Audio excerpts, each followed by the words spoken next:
This conference will now be recorded. I'd like to call the Streets and Transportation Committee meeting to order on October 27th at 7:06 p.m. Present are committee members Glassburn, Limpert, and Kelly. Council members Broussard, Schuman, Williamson, the Finance Director, HR Director, Planning Director, and let's see if I missed anybody else. The Mayor, and guests, and also the consultants from Mott MacDonald are present. So on the agenda is Resolution 2020-111, which is related to Clegg Road ODOT safety funding. It's a resolution authorizing and directing the Director of Planning and Community Development to make application to the Ohio Department of Transportation on behalf of the City of North Olmsted for funding for safety-related improvements to Clegg Road, and further authorizing funds for the required local match, and authorizing the mayor to accept the grant if awarded and to execute a contract for the same and declaring emergency. So we had a meeting on this on 13th of October, and coming out of that were several questions related to the breadth of the application and how that funding, what costs might occur outside of that funding if we were to add additional improvements to the road beyond the safety identified improvements from the safety study. So Mott MacDonald came back with a response of some of the reasons and also some of the costs that might be implied with that. So Kim, if I could pass it to you, and then if you want to pass anything specific to Mott MacDonald, that'd be great as far as an update of those follow-up questions. Thank you, Mr. Chair. We took down notes of council's questions and then collected anything that came through after the committee meeting. And it seemed to be focused around why the third lane option was not going to be pursued in this application and the cost implications and the rationale. So I think Mott MacDonald did a good job of providing some additional support information about the cost. Their estimate was about $6 million for a full third lane versus our proposal for funding, which is just under $500,000, and their rationale of why they believe that that the third lane, one, is not warranted, but two, if it were proposed, would not score well or would not be funded by ODOT.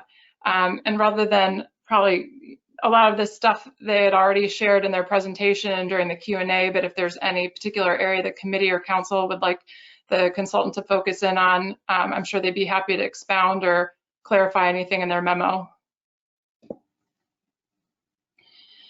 One question I did have was there any assessment related to, or is there any cost estimate of what it would require to do? Like I know we recommended for safety reasons the turning options weren't optimal to just insert a specific area for a left turn in the specific side street, but what would that cost? Do we know what that cost would be, or estimated what a cost would be to put in one of those third turning inlets?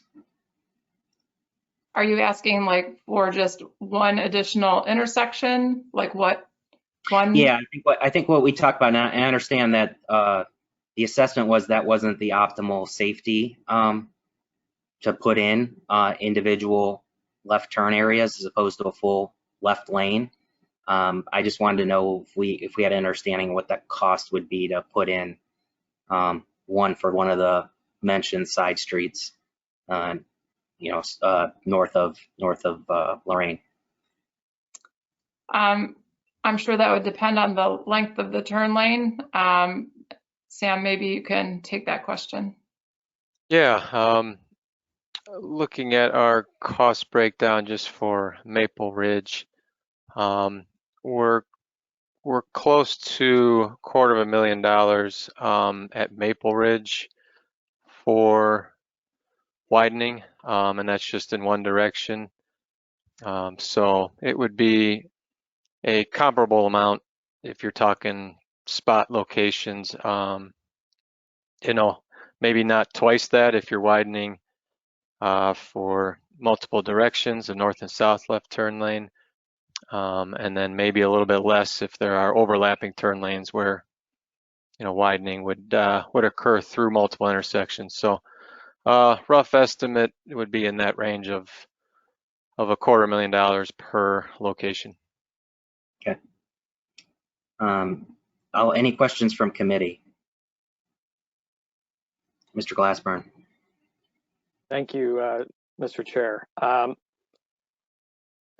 Safety funds are one source of funding for projects, but there are other sources as well. Could you please speak to, in terms of the third turning lane, albeit probably longer term processes, but what other projects or what other sources of revenues would you typically look at if we were to go towards the third lane option? Being a county route, this would be something that the county would have to be, involved in and support. The county has multiple, options, funding sources. Issue 1, which I think it's still called Issue 1, formerly Issue 2, is a funding source that the county uses. Highly competitive, but for traditionally for widening projects and capacity improvement projects. So, I mean, no doubt there's other funding sources for, widening type projects that don't get into quite the traffic or the safety components that we were looking at here. But I CMAQ is another one, congestion mitigation. There's a list, and the county and NOACA would be good sources to provide more information on different funding sources for different types of projects. Mr. Chair, I think it's also worth pointing out, we do have other funders currently on this project. NOACA has put in $475,000. ODOT's a partner through that funding. The county has put in 60% of design, and then they're splitting the 50% of the remaining cost with the city. And those partners have been at the table for this study and this project that's recommending this more targeted strategic approach. So, I think there are other places that we could ask, but a lot of those funders are already giving us money to this project and have participated in this process with the targeted recommendation. So, I guess I would think it's not like a slam dunk to just ask for $6 million from these funders and to find that additional money for this expansion of a project. In fact, I would think that would be unlikely, especially due to how far ahead these funders schedule their funding. We're talking about a 2024 project, so to get additional money in the tip for NOACA or the county, I think, just speaking in terms of likelihood, to stay on target with 2024, I think would be probably unlikely. And if Sam or Alejandro disagree with me, please correct me if I'm wrong. No, I think point well taken, in that those are the, those are the sources that would either provide funding or find additional funding. And I don't know what the source of those dollars that they're already giving is, but to go back and ask for additional funds for something different, like you said, Kim, they have been at the table. All parties have been included in a pretty thorough process as part of this study too. Thank you. Let the record reflect that the law director is present. Mr. Kelly.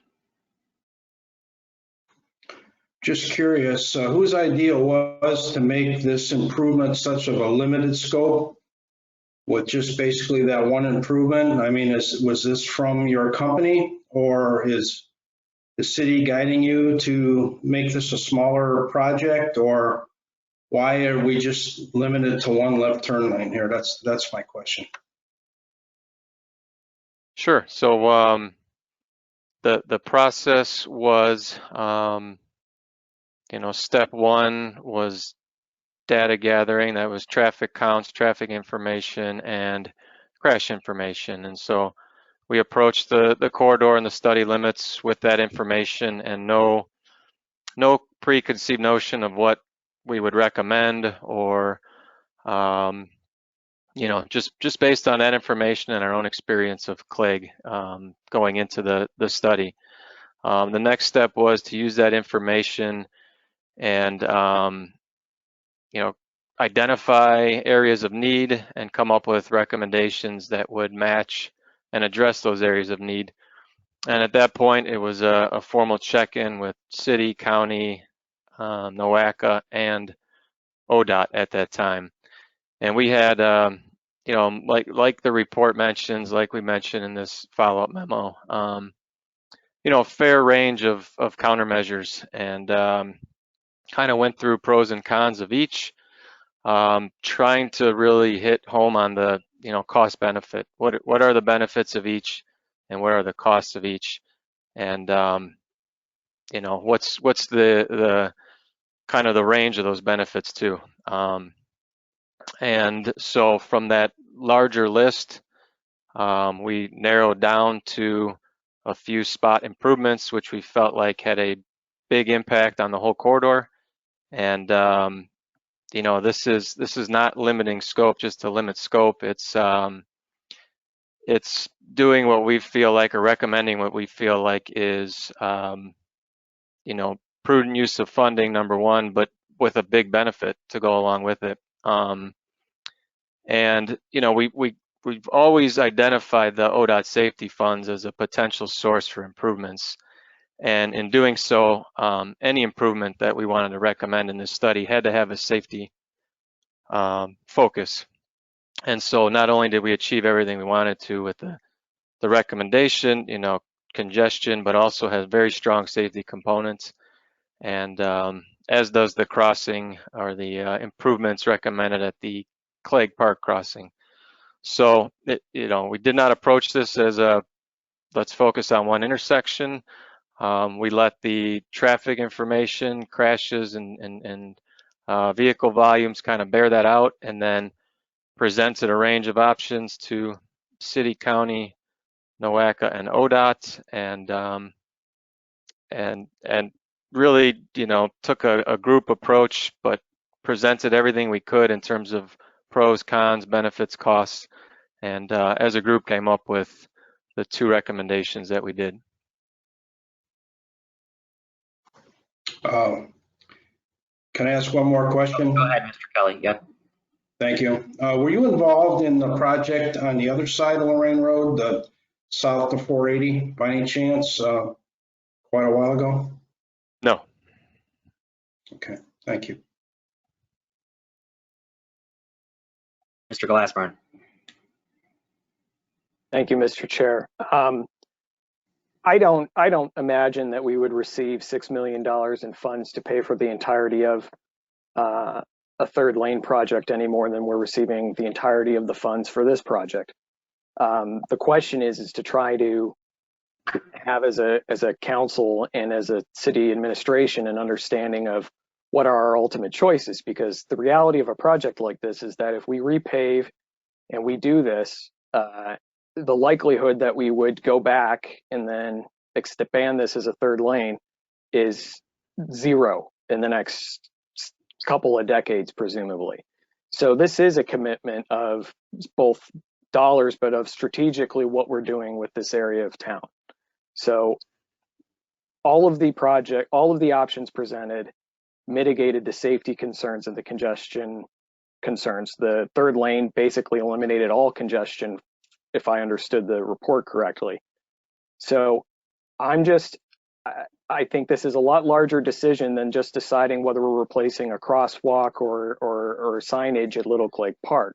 This is determining the fate of this road for the next 20 years. And so I'd like to completely know the details to the extent that we can of all of our options. And we've gotten a lot of good information so far, but I don't think we have full information on likely costs for a third lane.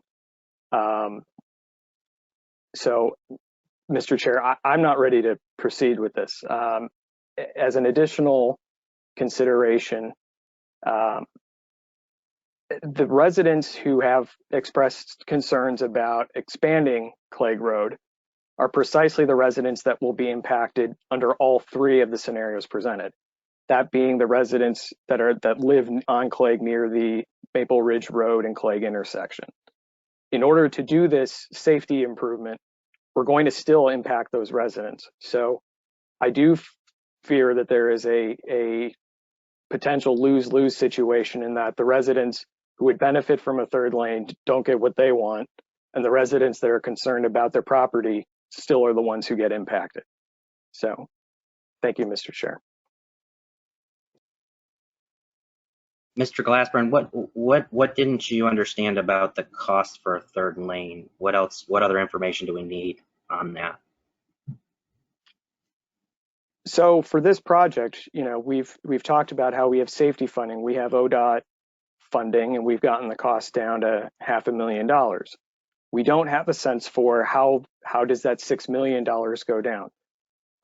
To what extent we might be able to, does that get down to 3 million? Does it get down to 4 million? Where does it end up? I think that's part of the value judgment of this call. So that's part of the picture that we don't have yet.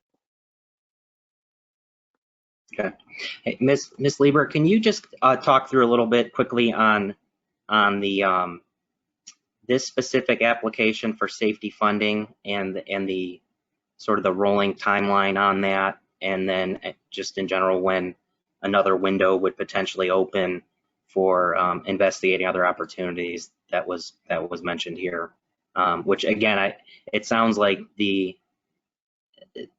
all the study has been done to recommend one path, and those same entities that would help fund have already sort of reached consensus that this level of improvements unwarranted. But can you just talk through a little bit more about this application process, and then when the next one, whether it be safety or some other option, might present itself? Sure. And I'll defer to Sam a little bit if I start to go off the rails here. Safety funding major applications are looked at twice a year, in the spring and in the fall. But the state has set up an abbreviated application for projects that they consider smaller in nature. So applications up to $500,000, which this would be, are accepted on a rolling basis and evaluated as they come in. And the application itself is a bit simpler as well. So the other application cycle, one was in September. And at the beginning of this process, I think there was more of a thought that we would be applying for a larger chunk of money, and we were working very quickly towards the fall application deadline. At the time, we also believed that we would have the potential of receiving 100% funds. I believe that awardees maybe in the spring had the potential of getting 100% funds. And it was right close to the deadline when we found from ODOT that they had changed that policy back to a maximum of 90%. But once we saw the consultant's recommendation was under $500,000, we kind of eased off the pressure to apply for that fall funding round. So the next opportunity, if we do not avail ourselves of the abbreviated application for major funding, would be spring of next year. And we would be competing with, a more expensive project, so a larger ask of the state. But we'd also have a weaker application because we would not be just targeting in on the safety benefit. We would actually be solving the safety benefit or solving the safety issue in some areas, but we'd be creating safety issues in other areas. So asking for more money, there's a more competitive pool for the larger dollar amounts. So it was the opinion of our consultant that we'd be unsuccessful if we went that route. So if we didn't get that, I suppose we'd have another chance to apply in the fall, but we're really getting to the point where engineering needs to begin in order to stay on the milestones of the schedule to get the project designed and then reviewed by all the entities that would otherwise review and approve before it can be sold for construction. So yes, we can apply at any time. There's always a benefit of applying sooner when there's known funding.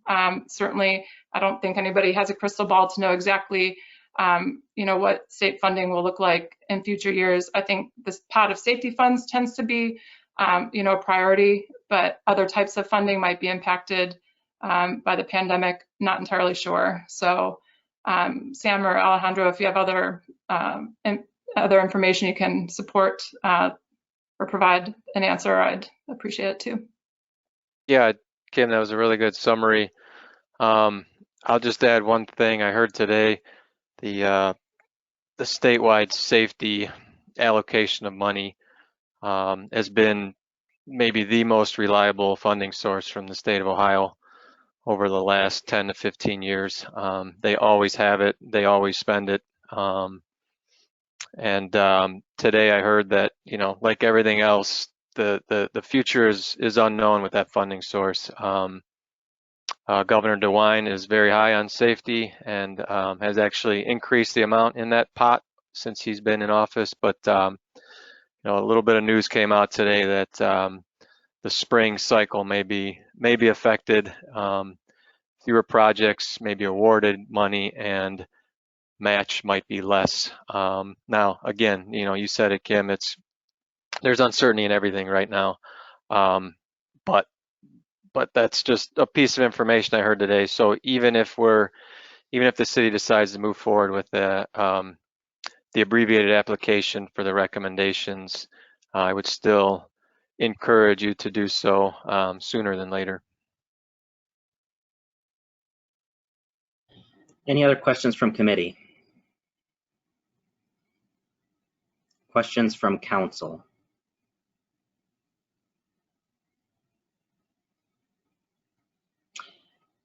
So my thought here to the committee here is that we should probably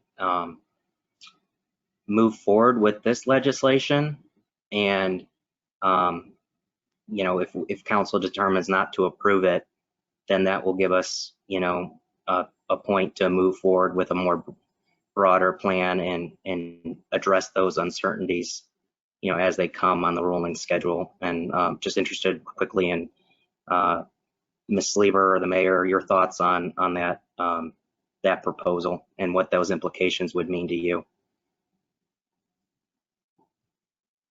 Well, I certainly think that this legislation should move forward. I think we have the recommendation of the consultants, and I've heard some of their input on this project and some of the concerns about the third lane.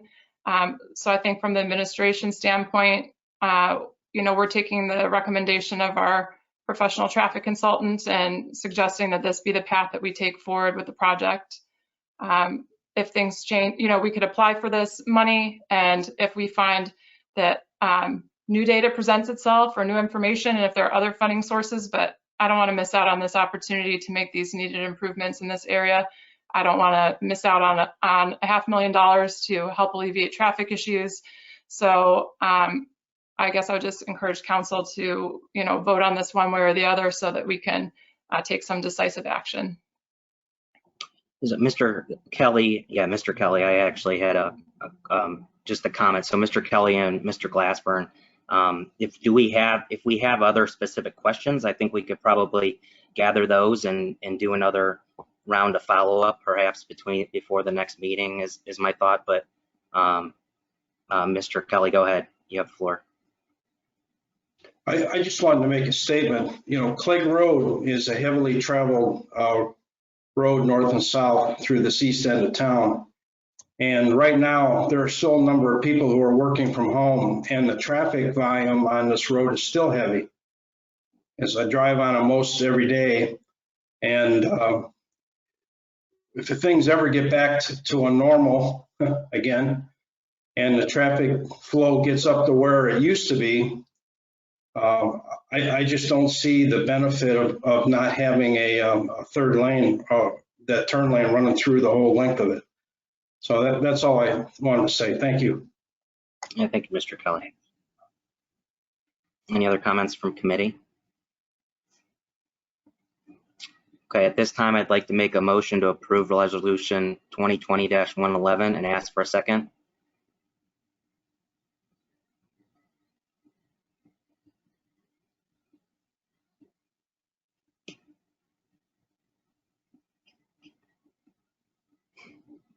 Seconding is not voting to approve it. Understood, Mr. Chair, but I would be more inclined to move to hold this in committee further. And Yeah. I'll make that a motion if it's in proper order to do so.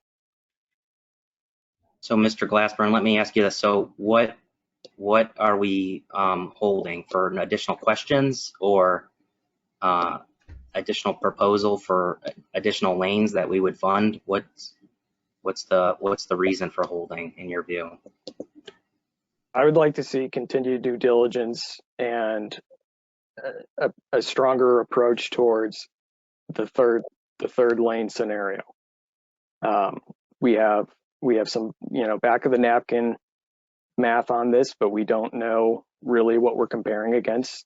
And as I said, if this was a project merely to change the safety crossing at Little Lake Park, that's one thing, but we're talking about 20 or more years of the future of this road. And this is a very large decision.